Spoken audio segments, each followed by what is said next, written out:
मातोश्री बाहेरील आंदोलनावर बावनकुळेंनी स्पष्टीकरण दिलंय। आंदोलन भाजपनं केला हा खोटारडेपणा आहे असं बावनकुळे म्हणाले। मराठा आंदोलनात सर्व पक्षाचे लोक होते असंही बावनकुळेंनी म्हटलेलं आहे। तर उद्धव ठाकरेंच्या नाकर्तेपणामुळे आरक्षण गेल्याचा आरोप या ठिकाणी त्यांनी केलाय। तर उद्धव ठाकरेंनी आरक्षणाबाबतची भूमिका स्पष्ट करावी असंही बावनकुळे म्हणाले। काल मातोश्रीच्या बाहेर आंदोलन झालं होतं आणि या आंदोलनामध्ये काही भाजपचे पदाधिकारी असल्याचं समोर आलं होतं आणि हे भाजप पदाधिकारी मराठा नाहीये तरी सुद्धा बिगर मराठा पदाधिकाऱ्यांकडून या ठिकाणी उद्धव ठाकरेंच्या मातोश्री या निवासस्थानाबाहेर आंदोलन करण्यात आलं होतं। त्यामुळे आरोप प्रत्यारोप सुरू असतानाच आता बावनकुळेंनी हे स्पष्टीकरण दिलंय।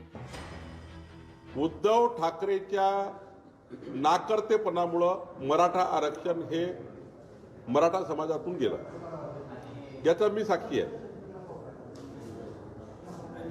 सुप्रीम कोर्टामध्ये अंतिम सुनावणीच्या वेळी उद्धव ठाकरे मुख्यमंत्री असताना योग्य पद्धतीने मराठा समाजाची भूमिका मांडली असती, मराठी समाजाचा आर्थिक आणि सामाजिक जो रिपोर्ट होता तो मांडला असता, तर 100% मराठा आरक्षण टिकलं असतं। उद्धव ठाकरे मान्य केलं पाहिजे।